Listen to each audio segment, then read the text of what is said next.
बहुत सारे बच्चे रिज़ल्ट आने के बाद डिसअपॉइंटेड हो जाते हैं कि उनके मार्क्स कम आए हैं, उन्हें रीवैल्यूएशन के लिए अप्लाई करना चाहिए या नहीं, या फिर उनकी कॉपी सही से चेक नहीं हो पाई है। तो मैं आपको बताना चाहूँगी कि आप रीवैल्यूएशन के लिए अप्लाई कर सकते हैं। तो रीवैल्यूएशन का मतलब होता है कि आपकी जो कॉपी है वो स्टार्टिंग से एक नए टीचर को भेजी जाएगी और वो स्टार्टिंग से जो है वो चेक करेंगे आपकी कॉपी, और वो जो टीचर होगा वो दूसरे टीचर होगा, पहले वाला टीचर नहीं होगा। और फिर आपके दोबारा से मार्क्स वो टीचर काउंट करेंगे, एक-एक क्वेश्चन आपके रीड करके। तो एक तरीके से आप कह सकते हैं कि आपकी दोबारा से एकदम स्टार्टिंग से आपकी कॉपी चेक होएगी ज़ीरो से। तो हम अब देखेंगे कि रीवैल्यूएशन में मार्क्स हमेशा बढ़ते हैं या फिर कम होते हैं या फिर क्या होते हैं। तो रीवैल्यूएशन में आपके जो मार्क्स हैं वो बढ़ भी सकते हैं या फिर कम भी हो सकते हैं।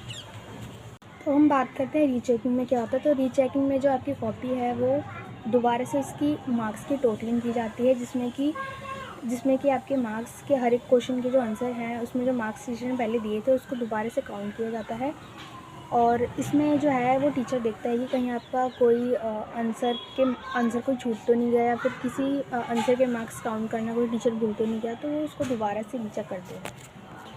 तो अब हम बात करेंगे कि आपको रीवैल्यूएशन के लिए अप्लाई कब करना चाहिए। तो इसमें मैं आपको सिंपली बोलना चाहूँगी कि अगर आपको लगता है कि आपने अच्छा लिखा था, आप अपने खुद ऊपर आपको अगर कॉन्फिडेंस है कि आपने अच्छा लिखा है, तो आप अप्लाई कर सकते हैं, आपके मार्क्स बढ़ सकते हैं।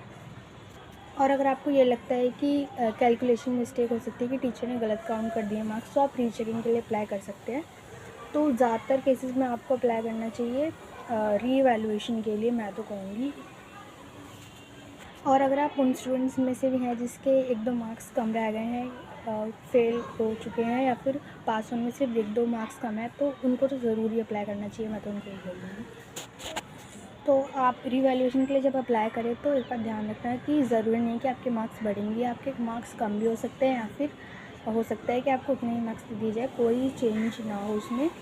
और साथ ही आपको ये भी ध्यान रखना होगा कि रीवैल्यूएशन जब आप करवाते हैं तो उसमें जो आपके मार्क्स होते हैं वो ज़रूरी नहीं है कि आपके रिज़ल्ट में वो चेंज हो जाएंगे, इसमें काफ़ी टाइम भी लग सकता है और चेंज होने की गारंटी भी नहीं है, क्योंकि रिवैल्यूएशन वाले मार्क्स जब आपके अपडेट होते हैं, नए मार्क्स आते हैं, तो उसको चेंज कराना पड़ता है, इसमें टाइम भी लग सकता है। इसलिए आपको रिवैल्यूएशन के लिए तब अप्लाई करना है जब आपको सच में लगे कि हाँ, आपके मार्क्स सच में बहुत कम दिए हैं और आपके मार्क्स अभी और हो सकते थे, तब आप ज़रूर अप्लाई करना।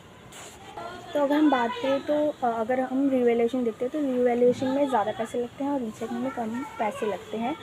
तो अगर आपको हल्का सा भी चांस है तो आप रीचेकिंग के लिए अप्लाई कीजिए। और ज़्यादातर बच्चे तो रीचेकिंग के लिए अप्लाई करते हैं क्योंकि उनको लगता है उनके मार्क्स सही से काउंट नहीं हुए, तो आप रीचेकिंग के लिए भी अप्लाई कर सकते हैं और रिवैल्यूएशन के लिए भी अप्लाई कर सकते हैं। रिवैल्यूएशन में आपकी कॉपी में मैंने बताया था कि स्टार्टिंग से ज़ीरो से चेक होगी, और रीचेकिंग में आपकी टोटलिंग होती है, जो पहले वाले मार्क्स होते हैं उनको नया टीचर काउंट करता है। और आप लोगों को ने भी अगर किसी ने रीचेकिंग या रिवैल्यूएशन पहले करवाया हुआ है तो कमेंट में ज़रूर बताना कि बेस्ट कौन सा हो सकता है, आपके एक्सपीरियंसेस क्या रहे हैं। तो अगर मैं अपना बताऊँ तो मैंने भी पहले रिवैल्यूएशन के लिए अप्लाई कर रखा है, तो मेरे मार्क्स तो 25 मार्क्स बढ़ गए थे काफ़ी। तो हाँ, मैं तो रिवैल्यूएशन की तरफ जाना चाहूँगी, रिवैल्यूएशन करवा सकते हो आप, और रीचेकिंग भी करवा सकते हो, रीचेकिंग भी अच्छा है। आपको जब भी लगे कि आपके मार्क्स कम है तो आप ज़रूर रिवैल्यूएशन या रीचेकिंग के लिए अप्लाई करें। तो ये थी वीडियो। तो अगर आपको वीडियो अच्छी लगे तो लाइक कीजिए, शेयर कीजिए और अपने दोस्तों के साथ भी शेयर